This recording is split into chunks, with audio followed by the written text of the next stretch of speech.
Do you know that the reason why many small business owners are not making profit is not because they are not selling, but it is because they are not getting their pricing correctly?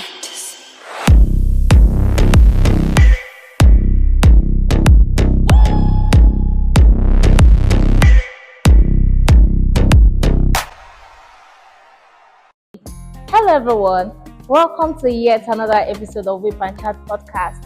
If you are new here, you're welcome. This is our channel where we speak about everything in entrepreneurship. We don't gatekeep here. We say the real, true, raw and unfiltered things about entrepreneurship without gatekeeping anything. And if you're already part of the family, you are also welcome. So please do me a favor before we dive right into it. I need you to subscribe, click the like button, and ensure you share this video with those entrepreneurs and founders around you. Today we'll be sharing something very important to your business, and that is pricing. We all need money and proper cash flow to be able to stay in business, and we also need profit to be able to stay in business and for our business to be self-sustainable. And today, for us to be able to achieve that, we need to get pricing correctly. I remember when I started out in business, my pricing game was whack.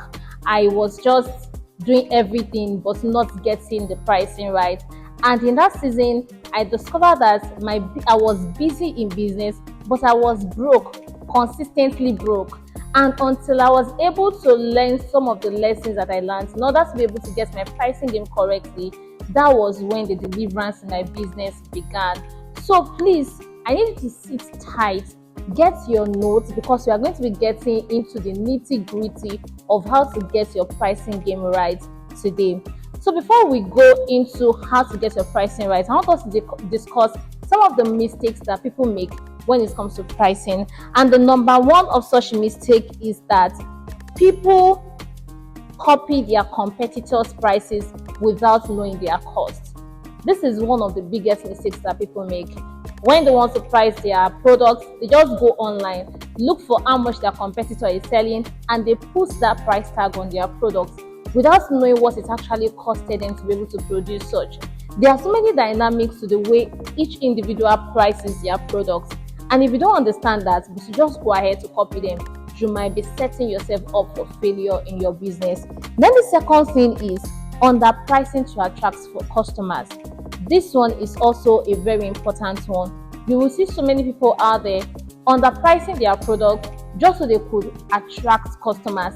Yes, you can decide to play the number games in your business, but without understanding how to get about that price, you might be setting yourself up for a total shutdown of your business. Then the third thing is giving unnecessary discounts.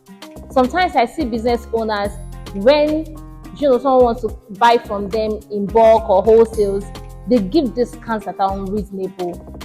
As a business owner, you should be able to know that margin you can go to in giving discounts and the margin you shouldn't touch. But for you to be able to determine all of this, you need to be able to understand the nitty-gritty of your pricing. Then the fourth one is overpricing without value justification. You see so many people, if they see that a client is dressed in a certain way, they just overprice their products. If they are located in a certain place, they overprice their product without any form of value justification. This is not a right thing to do. But when you understand your pricing, you should be able to put the right price to it. The last mistake that people make is ignoring the hidden costs. There are so many hidden costs to your products. Pricing is beyond I bought item A for 4 naira and I'm selling item A for 8 naira. Your profit is not just the 4 naira you made on top of it. There are so many other hidden costs that are attached to it, such as your overhead costs, your transportation, so many other costs that are attached to that thing. So in this episode, we'll be diving deeper into it.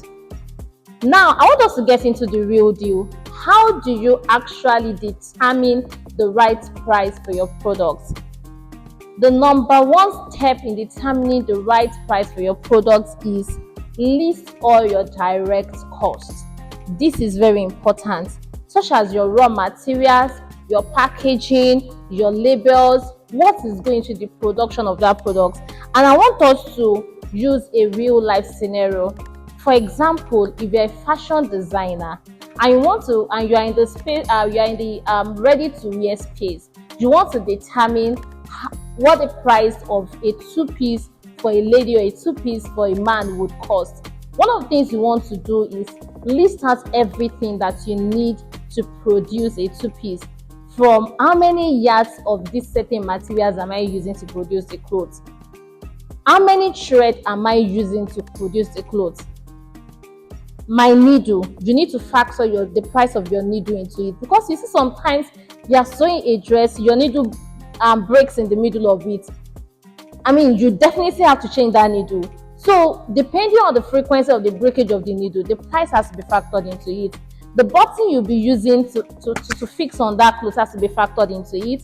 The zip you'll be using for the clothes, the weaving of the clothes, the detailing that you'll be putting on that clothes has to be factored into it, including the transportation fare that you are spending to the market. All of these things has to be put into it, and also your packaging material. Recently, I was speaking, in fact, not just one person, I've spoken with a number of entrepreneurs that they spend so much on packaging, and that price is not reflecting on their pricing. They are not even capturing it when they are pricing their products. And it only took a little bit of analysis for them to be able to realize that they are spending so much on packaging. So your packaging price must also be fixed into it. So let's say, for example, after determining all those costs, I'm spending 1,000 naira on button, I'm spending 5,000 naira on material. Calculate everything together. These are what forms your direct cost on that clothes. Then the second thing is to add your labor cost, that is your time and your skill, as part of the cost. This is very important, entrepreneurs. If you will be hiring fashion designers, if you will be hiring stylists to help you to make that dress, you have to pay them. So why is it that we decide not to pay ourselves when we are thinking about the pricing of our products? So there should be a certain amount that goes into your pricing that forms how much your direct labor cost is. And you can determine this by asking around. Ask people that are bigger than you, that okay, when you employ stylists, how do they charge? How much do they charge per clothes? You can use that to determine what your direct labor cost to be.